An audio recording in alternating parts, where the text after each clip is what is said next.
نہیں لگے گا تو افواہ کہا جائے گا. جو موجودہ دور میں کتابیں لکھی جاتی ہیں یا رسم الخط کا اعتبار ہوتا ہے، جو یا پڑھی جاتی ہے اس پہ نقطہ لگاتے ہیں، جو نہیں پڑھی جاتی ہے اس پہ نقطہ نہیں لگاتے. اس لیے اگر کسی معتبر آدمی کا پروف کیا ہوا ہے، اس کا مطلب ہے کہ اگر لگا ہے تو پڑھا جائے گا. معتبر آدمی، غیر معتبر آدمی کا کوئی اعتبار نہیں. یہ کام کرنے والے ایک سے ایک ہوتے ہیں، پتہ نہیں کیا کیا کر دیتے ہیں. ورنہ اس وقت جو محققین کے یہاں رائج ہے وہ یہی ہے، اگر یا تو پڑھنا ہے تو نقطہ لگائیں گے، نہیں پڑھنا ہے تو نقطہ نہیں لگائیں گے.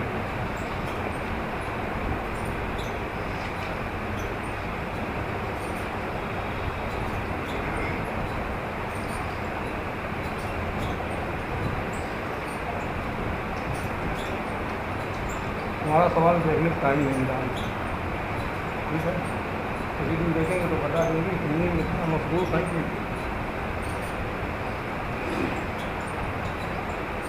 بسم اللہ الرحمن الرحیم. فالخفی ما خفی المراد بها بعارض لا من حیث الصیغۃ.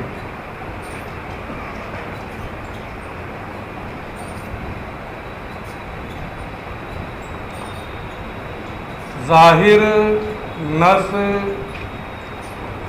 مفسر، محکم،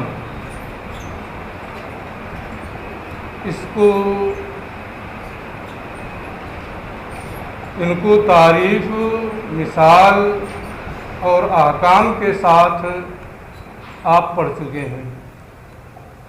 شروع ہی میں انہوں نے یہ کہا تھا کہ ان چاروں کے چار متقابلات بھی ہیں. متقابلات کا کیا معنی ہے وہ پہلے ہی سبق میں ہم نے بتا دیا ہے. انہی متقابلات کا ذکر آج کے درس میں یہاں سے یہ کر رہے ہیں. ان متقابلات اربعہ میں دلیل حصر کیا ہے اس کو بھی ہم اس سے پہلے ہی بتا چکے ہیں کہ عارض کی وجہ سے یا تو خفا ہوگا یا صیغے کی وجہ سے خفا ہوگا.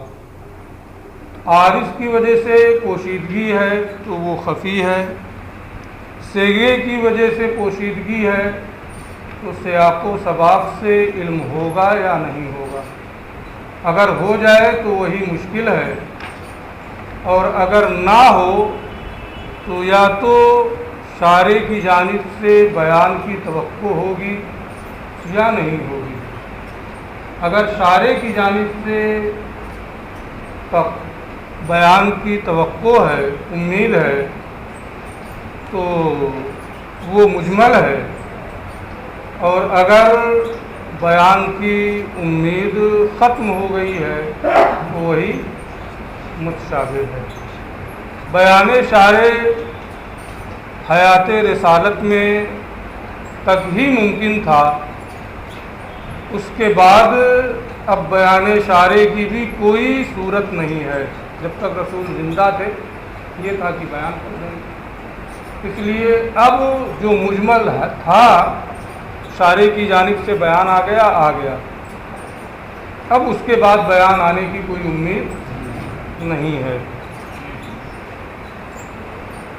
یہاں خفی کی، کیونکہ پہلا درجہ خفی ہی ہے، اس لیے خفی کی یہ تعریف کرتے ہیں.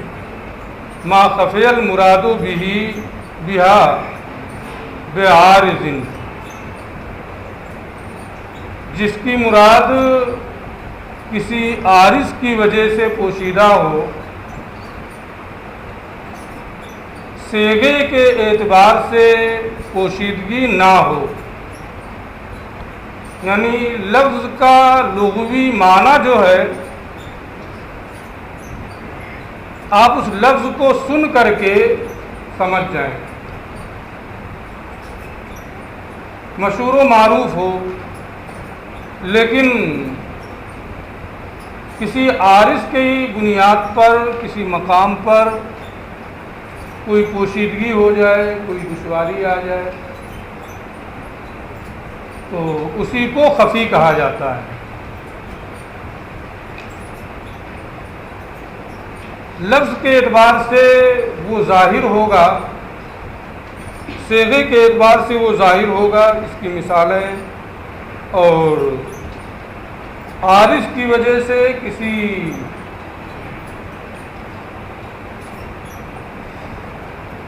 بنیاد پر وہ معنی پوشیدہ ہو گیا ہوگا۔ اس کی مثال یہ آنے والی سطر میں خود ہی پیش کریں گے۔ مثالہ فی قولہ تعالی، اس کی مثال ارشاد الہی والسارق والسارقۃ فاقطعوا ایدیہما میں ہے۔ سارق کا معنی، سارقہ کا معنی چوری کرنے والے مرد و عورت، سب جانتے ہیں چوری کرنے والے مرد و عورت، سارق کا یہی معنی ہے۔ تو سارق اپنے معنی لغوی میں کوئی ایسا ہے جو زبانداں ہو، اور سارق کا لفظ یا سارقہ کا لفظ اس کے سامنے بولا جائے اور وہ نہ سمجھ پائے۔ ظاہر سی بات ہے، اگر کوئی زبانداں ہے، اگر کوئی زبان ہی نہیں جانتا ہے، وہ نہیں سمجھ رہا ہے، تو اس سے کوئی فرق نہیں۔ اگر کوئی زبان کا جاننے والا ہے اور اس کے سامنے سارق یا سارقہ کا لفظ بولا جائے تو اس لفظ کے معنی لغوی کو سمجھنے میں اسے کوئی دقت نہیں ہوگی۔ یا اس میں کوئی ہے ایسا جو سارق اور سارقہ کا معنی نہ جانتا ہو؟ اتنی بڑی جماعت میں کوئی ہے ایسا کہ سارق اور سارقہ کا معنی نہیں جانتا ہے؟ آپ زبانداں ہیں۔ لفظ اپنے صیغے کے اعتبار سے بالکل ظاہر ہے، اس کے معنی میں کسی طرح کی کوئی پوشیدگی نہیں پائی جا رہی ہے۔ لیکن ایک لفظ آتا ہے طرار کا، ایک لفظ آتا ہے نباش کا۔ طرار کہتے ہیں جیب کترے کو، نباش کہتے ہیں کفن چور کو۔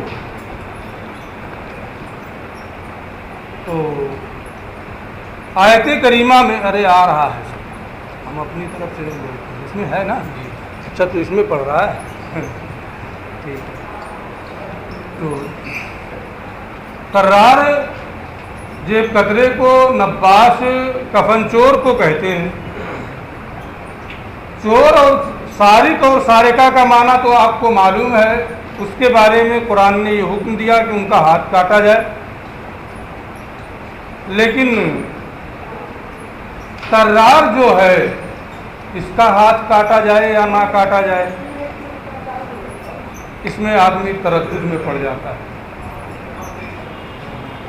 کیونکہ سارق اسے نہیں کہا جاتا ہے، اس کا الگ ایک نام ہے طرار، عرف میں اسے سارق نہیں کہا جاتا ہے، لغت میں بھی اس کے لیے الگ سے ایک لفظ وضع کیا گیا، ایک نام اسے دیا گیا طرار کا، اسے سارق نہیں کہا جاتا ہے۔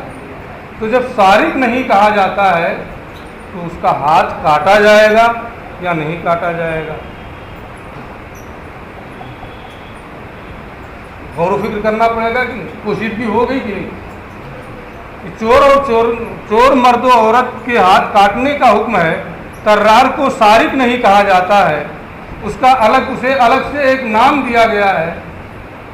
اگر وہ سارق بھی تھا تو سارق ہی کہا جاتا، طرار کیوں کہا گیا ہے؟ تو اسے الگ سے ایک نام دے دیا گیا جو جیب کترا ہوتا ہے۔ تو اس سے یہ پوشیدگی ہوئی کہ کیا یہ سارق میں آتا ہے یا نہیں آتا۔ اگر کوئی جیب کاٹ لے تو اس کا ہاتھ کاٹا جائے گا یا نہیں کاٹا جائے گا۔ اسی طریقے سے نباش، کفن چور، وہ بھی کفن چراتا ہے، مردے کا مر گیا، آپ دفن کر کے آئے، گیا کفن نکال کے لے آیا۔ آج کے زمانے میں تو یہ سوچنا بھی بہت عجیب لگتا ہے کہ کیسے کوئی جا کے کفن چرائے گا، لیکن پہلے کپڑوں کی اتنی فراوانی نہیں تھی۔ آپ صحابہ کے بارے میں سنتے رہتے ہیں کہ ایک ہی چادر ہوتی تھی، گھر میں ان کی اہلیہ اسے پہن کے نماز پڑھتی تھیں اوڑھ کے، اور وہ جب نماز سے فارغ ہو جاتی تھی تو وہ اسی کو اوڑھ کر کے مسجد نبوی میں نماز کے لیے حاضر ہوتی تھی۔ تو پہلے اتنی فراوانی نہیں تھی جس طرح سے آج باپ کی دولت پر لوگ ہے نا ناجائز اڑاتے ہیں۔ باپ کی دولت ہے، کوئی مطلب ہی نہیں۔ تو یہ پیشہ بھی لوگ کرتے تھے، کفن چراتے تھے، کسی نے دفن کر دیا گیا نکال لایا، کم سے کم ایک چادر بن گئی۔ اب نباش اسے بھی الگ سے ایک نام دیا گیا، اسے سارق نہیں کہا گیا، الگ سے اسے نام دیا گیا۔ تو یہ شبہ ہو کہ سارق ہے یا نہیں، اگر کفن چرا لائے تو اس کا ہاتھ کاٹا جائے گا یا نہیں کاٹا جائے گا؟ سارق نہیں کہا جاتا ہے اسے، تو ہاتھ نہیں کاٹا جانا چاہیے۔ یہ شبہ ہو گیا طرار اور نباش کے حق میں۔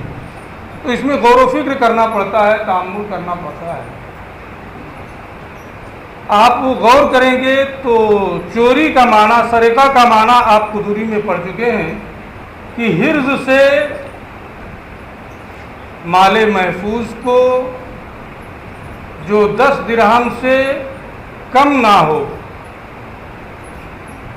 کوئی لے کے چلا جائے۔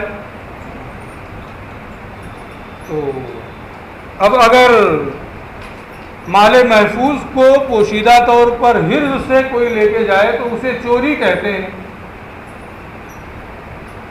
طرار میں وہاں حرز ہے کہ نہیں، رکھ کر کے بالکل حفاظت سے رکھے ہوئے ہے، اور مال محترم بھی ہے پوشیدہ طور پہ، اس میں تو کیا چوری کرنے میں کہ بہت زیادہ حفاظت کا آدمی رکھ دیا ہے کہیں سامان، بالکل اس پہ نگاہ جما کر کے بیٹھا ہوا نہیں ہے کہ کوئی لے کے جائے نہ، کوئی لے کے جائے نہ، ایسا نہیں ہے۔ باہر بھی چلا جاتا ہے، گھر میں سامان رکھا ہوا ہے، کوئی آیا لے کے چلا گیا، چوری کر لے گیا، تو اس میں کیا ہے، اس میں ہاتھ کاٹنا ہے۔ اور طرار میں تو تھوڑی سی غفلت ہوئی، یعنی آپ نگاہ جمائے ہوئے ہیں، جیسے پلک جھپکی وہ لے کے گئے۔ تو طرار میں سرقہ کا معنی بوجہ عتم موجود ہے، کامل طور پر اس میں اس کا معنی پایا جاتا ہے۔ مال محفوظ کو حرز سے پوشیدہ طور پہ لے جانا اس میں بھی پایا جاتا ہے، لیکن سرقہ میں کیا ہے کہ لے کے گیا آدمی، بہت زیادہ اس کے چکر میں نہیں رہتا ہے، رکھ دیا ہے مال، لے کے چلا گیا، ہاتھ کاٹا جائے گا۔ یہاں تو باضابطہ لوگ بار بار جیب پہ بھی ہاتھ لے جاتے، کوئی لے تو نہیں گیا، کوئی لے تو نہیں گیا، حرز تو ہے، پیکٹ میں رکھے ہوئے ہیں، تو دوری کیوں نہیں پڑا ہے؟ وہاں پوچھنا چاہیے نا، حرز کا معنی ہے قدوری میں کہ نہیں؟ گزشتہ سال پڑھا ہے کہ نہیں پڑھا ہے؟ محفوظ جگہ ہے نا، اس کا عمومی معنی ہے، اور پھر قدوری دیکھ لینا باقی تفصیل کے لیے، وہ سب اس میں پڑھا ہے کہ کیا نام، دیوار میں سوراخ ہے، وہاں سے کچھ نکال لیا، اور ساری چیزیں، سارے مسائل اس میں ہیں، تو اس پہ حرز کا اطلاق ہوگا کہ نہیں ہوگا؟ حرز یعنی محفوظ ہے نا۔ کیا میں کہہ رہا تھا، اصل میں کچھ لفظ میں بولتا ہوں جو آپ پڑھ چکے ہیں، اس پہ میری توجہ نہیں ہوتی، بات میں آسان بولنے کی کوشش کرتا ہوں کہ آسان سے آسان بولیں، لیکن جس کے بارے میں یقین ہے کہ یہ لفظ آ چکا ہے اور بار بار آ چکا ہے، آخر آج نہیں سمجھے گا تو کب سمجھے گا، ہے نا، اس لیے اس کو بولتے ہیں۔ کیا بول رہا تھا میں؟ تو ترار میں چوری کرنے کا معنی بوجہ عتم پایا جا رہا ہے. تھوڑی سی غفلت ہوئی کہ لے کے غائب ہو گیا. اس لیے ترار کا بھی وہی حکم ہوگا جو سارق کا، اس کا ہاتھ کاٹا جائے گا. لیکن نباش میں، کفن چور میں مال محفوظ کو کی وہ حفاظت کر رہا ہے، اس کے اندر تو حفاظت کرنے کی مردے کے اندر صلاحیت ہی نہیں ہے، تو حفاظت کیا کرے گا؟ تو جب اس کے اندر حفاظت کرنے کی صلاحیت ہی نہیں ہے تو حرز سے مال محترم کو لے جانے کا معنی نہیں پایا گیا. چوری کرنے کا معنی تو پایا جا رہا ہے لیکن بہت ناقص ہے. سرقہ کا جو معنی ہے اس سے بہت کمتر ہے، اور جب اس سے کمتر ہے تو اعلیٰ کے لیے کوئی حکم ثابت ہو تو کمتر کے لیے ثابت ہو جائے گا. اس لیے نباش جو ہوگا اس کے ہاتھ کو نہیں کاٹا. یہ ترار اور نباش کے حق میں یہ آیت کریمہ کیا ہے؟ ٹھیک ہے. خفی وہ ہے جس کی مراد کسی عارض کی بنیاد پر پوشیدہ ہو، سیگے کے اعتبار سے نہیں. اس کی مثال ارشاد الہی والسارق والسارقۃ فاقطعوا ایدیہما میں ہے. فإنہ ظاہر فی حق السارق والسارقہ. یہ چور مرد اور عورت کے بارے میں تو بالکل ظاہر ہے، سیگے ہی کو سن کر کے ہر کوئی سمجھ سکتا ہے. خفی فی حق الترار والنباش. جیب کترے اور کفن چور کے بارے میں یہ پوشیدہ ہے، اس کے ہاتھ کو کاٹا جائے گا یا نہیں کاٹا جائے گا، اس میں پوشیدگی پائی جا رہی ہے اور اس میں طلب کرنا پڑے گا، غور و فکر کرنا پڑے گا تاکہ مراد اس کے جو مختلف محتملات ہیں ان میں سے کوئی ایک معنی متعین ہو جائے. میں نے وہ متعین کر دیا ہے. وَكَذَلِكَ قَوْلُهُ تَعَالَى. یوں ہی ارشاد الہی ہے الزانیۃ والزانی فاجلدوا کل واحد منہما. زانی اور زانیہ کو 100 کوڑے مارو اگر غیر محسن ہے، اور اگر محسن ہے، پارسا ہے.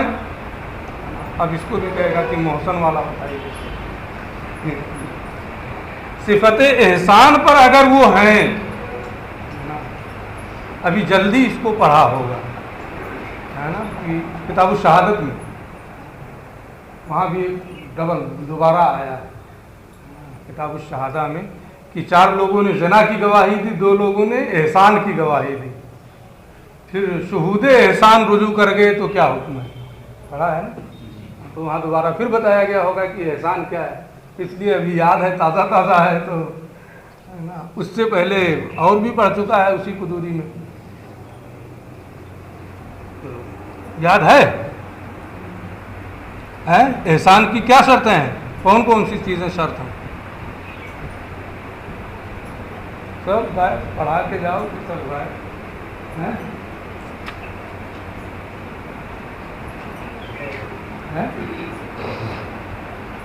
بس آزاد ہونا، مسلمان ہونا، عاقل ہونا، نکاح صحیح کے ذریعے وطی کرنا. پتا نہیں کیا تم لوگ پڑھتے کرتا ہے، اتنی محنت سے آدمی پڑھا کے جاتا ہے. میں 10ویں تک پڑھا رہا ہے، جو بھی پڑھا رہا ہے. تو زانی اور زانیہ انہیں کوڑے مارنا ہے. اب زانی کے حق میں تو یہ آیت کریمہ بالکل ظاہر ہے، نفس سیگے کو سن کر کے پتہ چل گیا. لیکن عمل قوم لوط کرنے والوں کے حق میں کہ کیا ان کو بھی کوڑا مارا جائے گا یا کوڑا نہیں مارا جائے گا، اس سلسلے میں یہ پوشیدہ ہے. اس میں خفا پایا، اس میں پوشیدگی پائی جا رہی ہے. تو کیونکہ اس کے لیے الگ سے ایک نام وضع کیا گیا، جیسے میں نے پہلے بتایا اس کو ایک الگ نام سے جانا جاتا ہے. اس کو زانی اور زانیہ کے لفظ کے ذریعے سے تعبیر نہیں کیا جاتا ہے، اور جب اس سے تعبیر نہیں کیا جاتا ہے تو یہ شبہ ہوتا ہے کہ اس پہ کوڑا لگے گا یا نہیں لگے گا. لیکن جب آپ غور کریں گے تو آپ کو یہ معلوم ہوگا طلب کے بعد میں کہ زنا میں کیا ہوتا ہے، جانبین سے شہوت کا تحقق ہوتا ہے. جانبین کا جو محل ہے زنا میں، مرد ہو یا عورت ہو، وہ دونوں محل شہوت ہیں، قضاء شہوت کا ذریعہ ہیں. لیکن عمل قوم لوط کرنے والوں کے سلسلے میں ایک جانب تو شہوت کا غلبہ ہوتا ہے، شہوت کا معنی پایا جاتا ہے، لیکن دوسری جانب شہوت کا معنی نہیں پایا جاتا ہے، وہ محل شہوت نہیں ہے. اور جب وہ محل شہوت نہیں ہے تو اب یہاں جو زنا کا معنی ہے، جس میں بروجہ عتم شہوت کا معنی پایا گیا تھا جانبین سے، وہ چیز یہاں نہیں پائی جا رہی. اور جب وہ چیز اس میں نہیں پائی جا رہی ہے تو اس میں زنا کی حد بھی جاری نہیں ہوگی. یہی ہمارے امام کا مذہب ہے، یہی امام اعظم کا مذہب ہے. ہمارے ائمہ صاحبین کا اس میں اختلاف ہے، ہمیں اس اختلاف سے کوئی مطلب نہیں ہے، ہمیں جو سمجھانا تھا سمجھا دیا. ٹھیک ہے. اسی طریقے سے ارشاد الہی الزانیۃ والزانی، یہ زانی کے حق میں ظاہر ہے.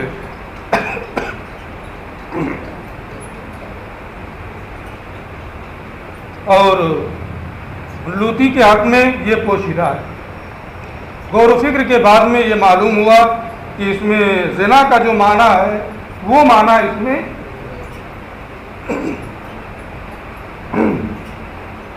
اس کے مساوی یا اس سے بڑھ کر نہیں پایا جا رہا ہے. اور جب اس کے مساوی یا اس سے بڑھ کر وہ معنی نہیں پایا جا رہا ہے تو اس میں حد قائم نہیں ہوگی، کیونکہ حد جو ہے یہ شبہات سے ثابت ہو جاتے ہیں. اور یہاں شبہ پا لیا گیا کہ جو معنی اس میں ہے وہ معنی یہاں نہیں ہے، اور جب شبہ پا لیا گیا تو حدود شبہات سے واقف ہو جاتے ہیں. تیسری مثال، وَلَوْ حَلَفَ لَا يَأْكُلُ فَاكِهَةً، قسم کسی نے قسم کھائی کہ میوہ نہیں کھائے گا،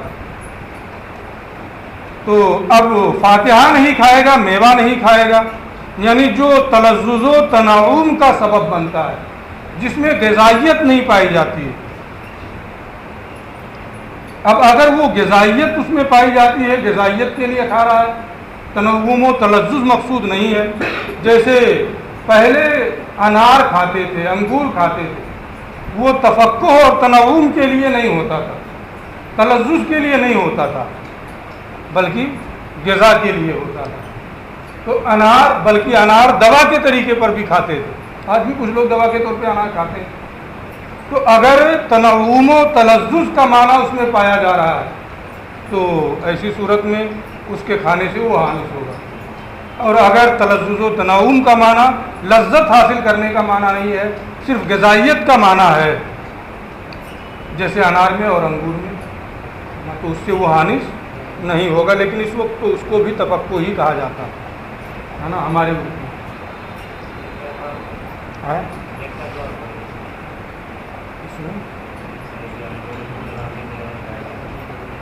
نیت کا اعتبار نہیں ہوگا، وہ اس میں پوشیدہ ہے. انار کھانے سے امام کا مذہب یہ ہے کہ وہ حانث نہیں ہوگا اس وقت کے اعتبار. انار کھائے گا یا انگور کھائے گا تو وہ حانث نہیں ہوگا، کیونکہ اس میں تنعم و تلذذ کا معنی نہیں پایا جا رہا ہے.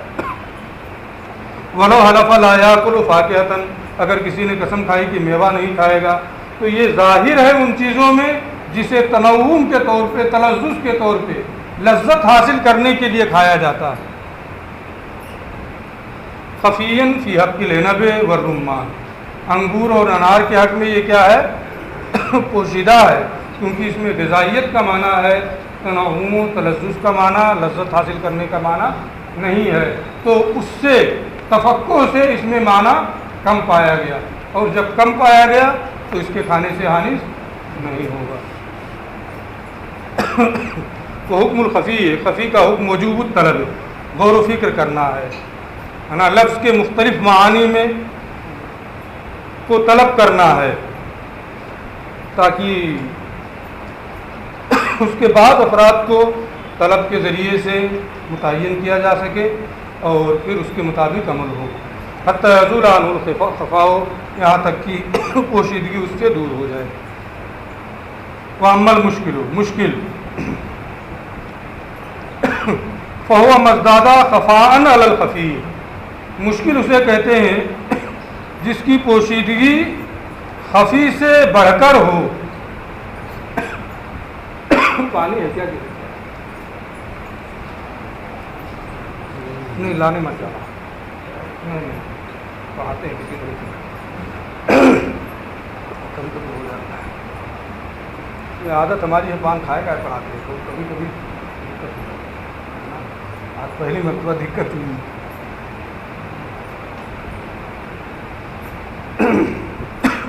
وَأَمَّا الْمُشْكِلُ، اور مشکل، فَهُوَ مَزْدَادَ خَفَاءً عَلَى الْخَفِيِّ، خفی مشکل اسے کہتے ہیں کہ جس میں پوشیدگی اور خفا یہ خفی کے مقابلے میں زیادہ ہو، بڑھا ہوا ہو، یعنی صرف طلب سے اس کو حاصل نہ کیا جا سکے۔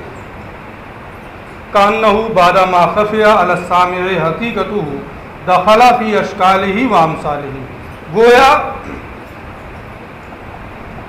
اس کے بعد کہ سننے والے پر اس کی حقیقت پوشیدہ ہے، پہلے والے میں بھی یہ ہے کہ سننے والے پر اس کی حقیقت پوشیدہ ہوتی ہے، جیسے ترار و نباس ہے، سننے والے پر اس کی حقیقت کے پوشیدہ ہونے کے بعد وہ اپنی ہم شکلوں اور اپنی نظیروں میں شامل ہو گیا۔ یعنی کوئی آدمی ہے، اگر وہ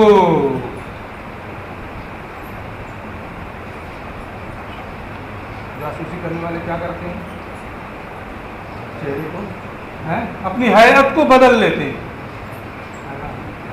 اپنی حیرت کو، کوئی آدمی ہے آپ اسے جانتے ہیں لیکن اس نے اپنی حیرت تبدیل کر لی اور ایسی حیرت بنا لی جو کسی کچھ لوگوں کی حیرت سے ملتی جلتی ہو، کچھ لوگوں کی شکل و صورت سے ملتی جلتی ہو۔ اگر کوئی اس طرح سے اپنی شکل بنا لے اور ان لوگوں میں شامل ہو جائے تو پہلے تو اسے ڈھونڈنا پڑے گا طلب کرنے میں، اور طلب کے بعد میں پھر تأمل بھی کرنا پڑے گا ہے وہی کہ نہیں ہے نا، کیونکہ اس نے اپنی شکل تبدیل کر لی ہے، اپنی حیت بدل لی ہے اور اپنے ہم شکلوں میں وہ شریک ہو گیا ہے، تو پہلے ڈھونڈنا اور پھر اس کے بعد غور کرنا، تأمل کرنا کہ ہے وہی کہ نہیں ہے، تو کچھ علامتوں کے ذریعے سے متعین ہوگا۔ وہی حال مشکل کا ہوتا ہے کہ پوشیدگی ہے اور پوشیدگی ہونے کے ساتھ ساتھ وہ اپنی نظیروں میں، اپنی ہم شکلوں میں شامل ہو گیا، تو اب صرف طلب کے ذریعے سے اس کا پتہ نہیں چلے گا۔ فهو مزداد خفاء علی الخفی کأنہ بعد ما خفی علی السامع حقیقتہ، تو گویا سننے والے پر اس کی حقیقت کے پوشیدہ ہونے کے بعد وہ اپنی ہم شکلوں اور اپنے امثال اور نظیروں میں داخل ہو گیا، حتی لا ینال المراد، یہاں تک کہ مراد کو نہیں پایا جا سکتا ہے اس خفی، اس مشکل کے، الا بالطلب، مگر یہ کہ ڈھونڈنا پڑے گا، اسے جستجو کرنی پڑے گی، جو مثال میں نے دی ہے ایک حصی مثال تقریب فہم کے لیے۔ ثم بالتأمل، پھر مل جائے تو غور کرنا پڑے گا، ملنے کے بعد تأمل بھی کرنا ہوگا، حتی یتمیز عن امثالہ، تاکہ وہ اپنی ہم شکلوں سے ممتاز ہو جائے۔ مثال کر لیں، آج کم ہو گیا ہے نا۔